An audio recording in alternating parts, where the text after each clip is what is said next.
well into part 3 now.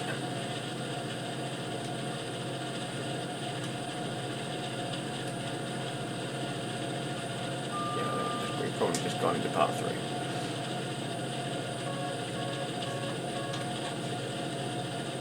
Railway's now coming up, it's just under a mile away. So on the next signal will be the feather, where you control the access to Railway up and down loop, or down loop in our case. I think this one is accompanied by a banner.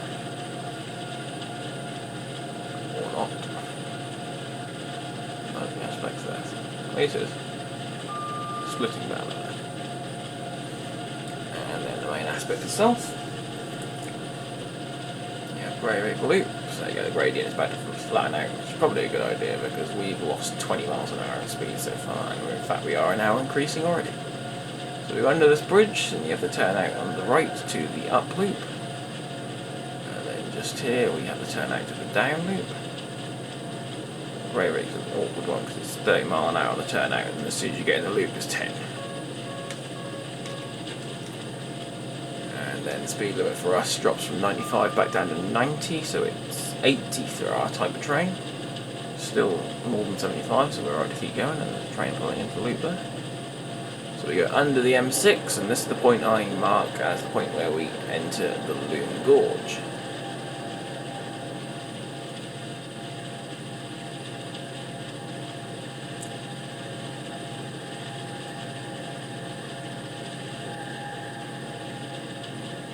Somewhere around here, I think it's here, is where the old line across to Kirkby Lonsdale left the main one. I think, well, that might be a T-Bay. I was watching a video on it from Wardrop, I think it was, a few weeks ago. Somewhere around here. You can't, in real life you can actually see the viaduct crossing the valley, but you can't in the game. Slightly too far away from the line for it to be modelled, I think. I assume that's their reckoning.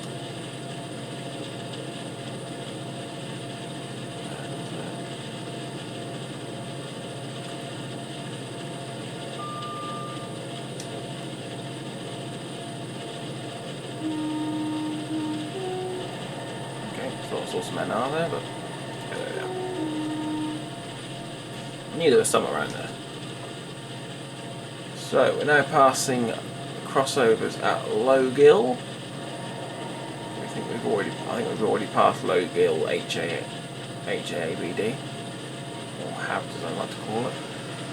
And that's the hot axle box detectors, so it tells you if the train is, usually if you've got a locked axle or one of the bearings is run dry. It can be fairly dangerous if it does happen, which is why the detectors have to be there, especially on a route like this. And I've just noticed again, it's slightly gone too far, so we're going to back down to flat enough so we go notch 4. In fact, we're going to drop it down to notch 3 just to let us go below 75, and then we'll go back to notch 4.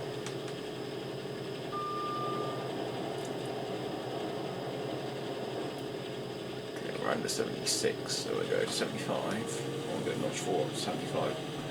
0.9, let the speed come down slowly still, and so we go to T-Bay, which is about 1.3 miles ahead, I think. No, okay, that's blurry viaduct. So the M6 is just up the hill, so you can actually see the signs. It's just on the ledge behind the rocks there.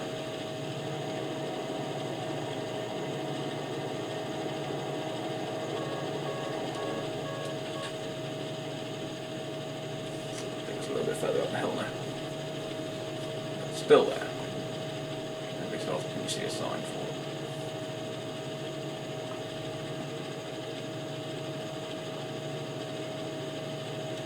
You should be able to make out there. It's between the rock face and us, so it's just that's the first set of rocks. Behind the trees there. So T-Bay is, well, down neutral section is about a mile away, so it's about 1.5 miles to T-Bay loops. And then we start the climb. Sparrow Viaduct.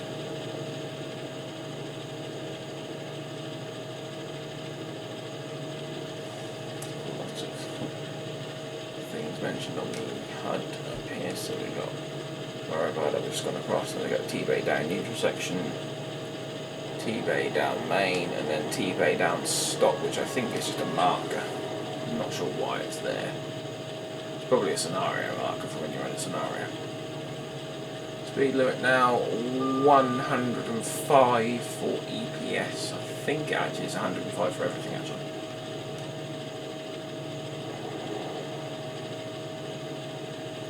So here's T-Bay down neutral section. Cross over the bridge. We've got the crossover and then the T-Bay down refuge siding.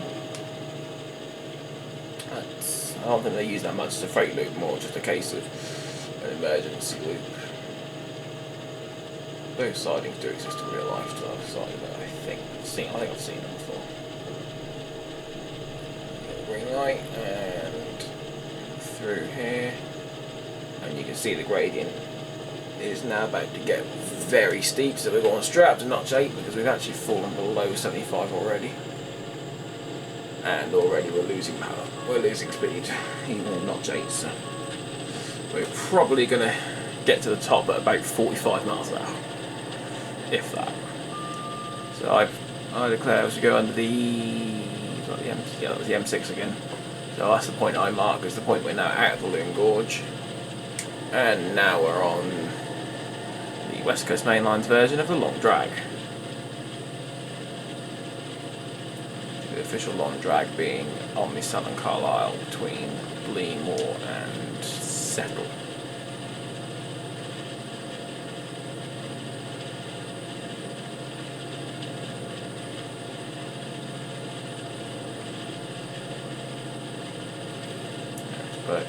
But Viaduct.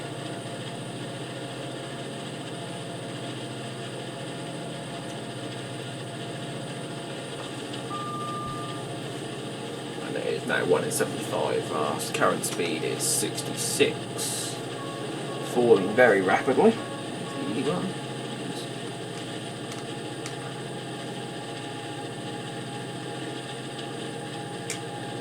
As I said, it's about 4 miles of continuous 1 in 75 along here.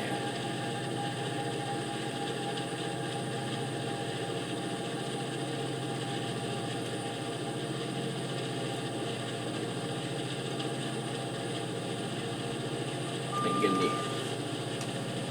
in the old days when this was steam hauled, sidings at T-Bay would have been used as banker, engine shed for banking locos, so that they could attach to the back of the heavy freight trains and push them up the hill. Because when we've got 2 locos and only 36 wagons, and we're losing speed quite quickly. So the steam trains, they do struggle up this. Even the charters struggle up this sometimes. There's some of them that seem to. I think it just depends on the quality of coal and getting the water and coal balance right, and obviously you'll get the reverser and regulator completely. It's about as good as you can get.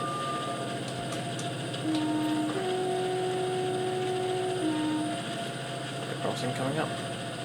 So that was Scope Green we've just passed, and you can see our speed limit is now nearly down to 50.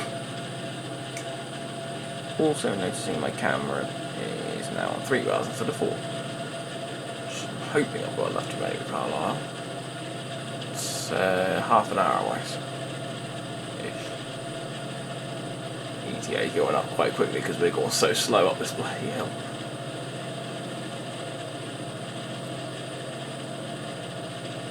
Maybe my estimate of 45 was a little bit optimistic, should we say? Right, okay, so the 80 limit, you can just see the yellow box on the HUD is just at the summit, so we are now on the final push up the summit. So we're going to be about maybe between 40 and 45.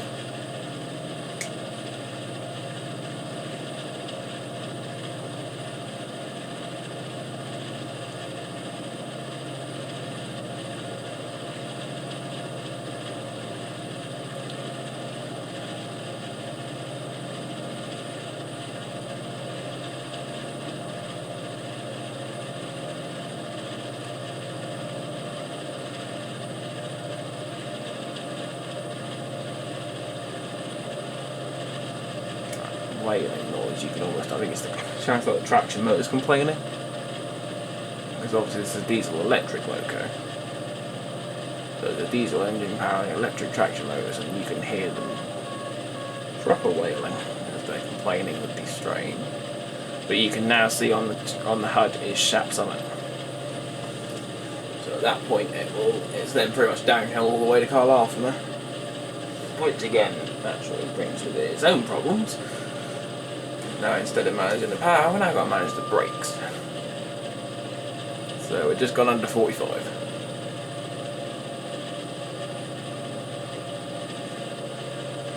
So I expect we're going to be about 40, probably 42, 43 by the time we get to the top.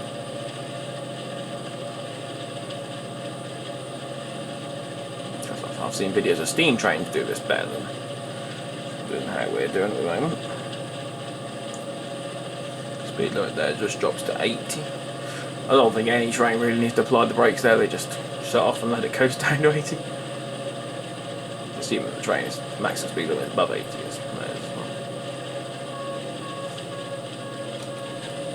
43 now. This AWS here. And for this signal, this is the signal that controls the access into the loop at the top of the hill. So, we're still in 175 at the moment, but the summit signs are just here. The one on this side is, where is it? There, the purple brown sign there. And we're now coming off the gradient. The one on the other side is just on the right hand side there now. And our speed is now maintaining 42.5 and now accelerating. And at 10:08 in the morning we just passed the sleeper going south, which yeah, if the sleep is very late or that's slightly wrong. There we go. Now we're gaining speed properly. So just round this corner will be Hardendale sidings. They'll be on the right. To the left at the moment is Shap Summit sidings. And I think it's Shap Summit. No, that's a siding, isn't it? We're past the end of the loop already. So 1 mile to go and then you'll have Hardendale. Hardendale is another quarry.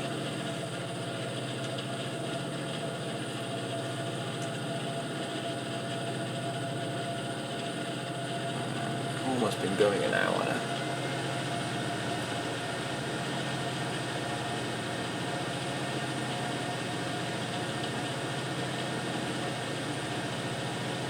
Computer really doesn't like this. So there we go, on the right now coming up. Just on the right now is Hardendale sidings. We're a little bit low because we're going down quite a steep gradient of 125. We're there on the flat and we're going down to them. Turn out to the right there, it goes into the Hardendale quarry itself. Which is fun, because 10 mile an hour limit on quite a steep gradient. So that's the exit signal, traps, crossover, and we're past Hardendale, so in a couple of miles time will be Harrison's.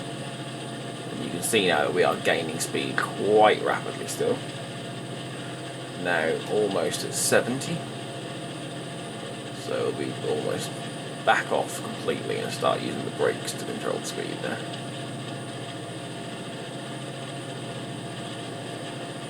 I can't do another echoey bit after this house. There's an old station there which is probably Hardendale Station.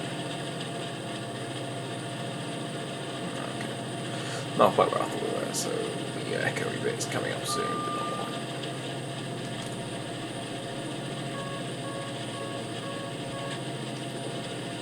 Okay, so Harrison's is where the 95 limit is coming up. Here's the echo bit. Right, I'm backing off because we've hit 75. I'm still going down. So I'm winning 125, so it's actually losing speed very slowly, which is fine. Don't really want to be gaining speed where possible.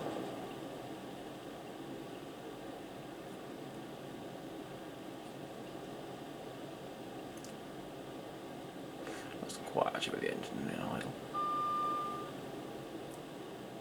So the signal coming up on the left now controls the access to Harrison's Loop, and then at the other end of Harrison's Loop is the access to Harrison's Quarry, I think it'll be called. Just loading in the next tile, that's why it's stuttering a bit. Again, there's another 10-mile-an-hour limit in the siding, which is not fun. And here we go, here's the signals at the end of the loop. And as I said, keep going the other way and off to the left there.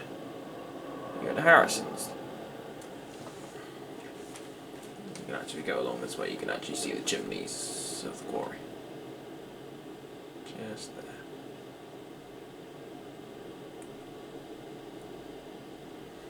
So from now onwards we are now effectively downhill all the way to Penrith at least. Penrith is still quite a good distance away, yeah, it's probably about best part of 10 miles, maybe slightly more than that. I'm going to put some power on, but we actually slowed down to 70 nearly. Go to notch 4 for now. My assumption would be that that is the M6 crossing back again.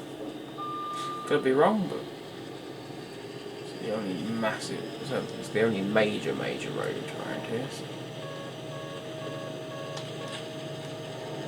we'll just get up to 75 and then we'll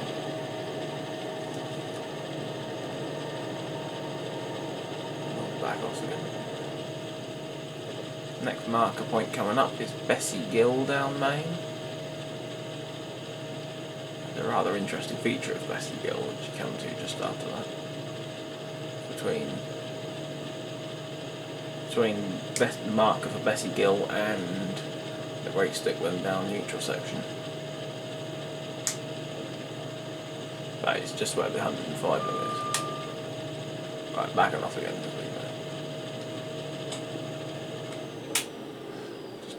Just hit 76. It's not really where I want to be. So we're now approximately just over 20 minutes away from Carlisle. So we've now got Bessie Gill, which is a river effectively. It's another name for a river. That's now on our right hand side. Here's the marker point for it. And as we round the next right hand bend, which is just coming up here after this signal, it's the warning for Great Stickland neutral section, you have quite a clear bank here on the right, just here. Now at first, when I first saw that, I always thought that was a problem with the route and that there's a bit of scenery missing, but a few years ago when we did the trip around the Cumbrian coast, we came back down this way, just me and Andrew, and we went past that, and that is actually a clear bank, so I expect at some point in the past there was a major landslide there which took the track away, and that's been rebuilt like that, so it's obviously been like that a long time.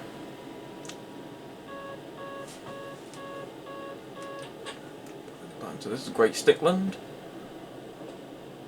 and that's the down neutral section. Next neutral section we come to will be Penrith.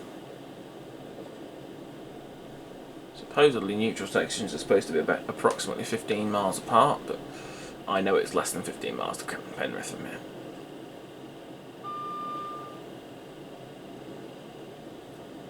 Clifton and Lowell Viaduct.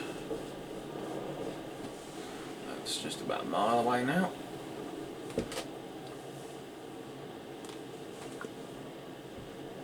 And I think there's a crossing coming up here soon. Let's get ready on the... Didn't mean to press it yet. Is that what's called? No, it's a bridge. Yeah, there's the Eden Valley Viaduct, and then we come to Penrith Station, so it's really not 15 miles. Bridge parapet. Down to 72, we will accelerate a bit once we get off this hill. Green light there.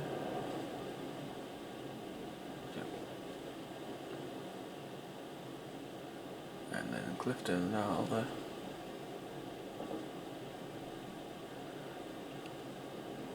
So that's the crossovers. Then the line, when you go under these bridges and the line does split around a bit. Splits here, a little bit further apart.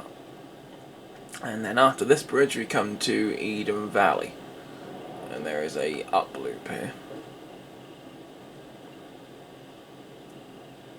Use power. We're down to 72s.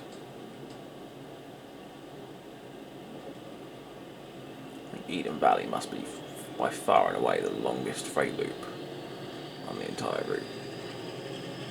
If you don't count Penrith, because effectively Penrith is not one. Penrith is Penrith, which is just coming up now, is effective. I don't know if I'd call that a loop because it's actually, it's more like just a point where there's two tracks going north. But there's actually a signal in the middle of it. Battery's now on 2 bars. That's not good. Hopefully not just enough battery to make this.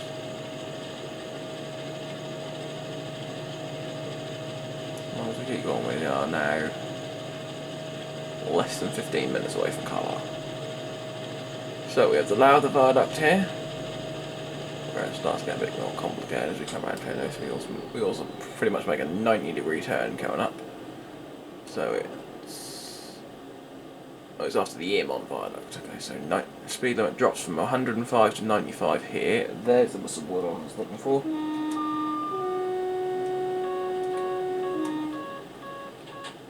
Reset the DSD. Speed limit drops to 95. It's the crossing relating to the whistle board.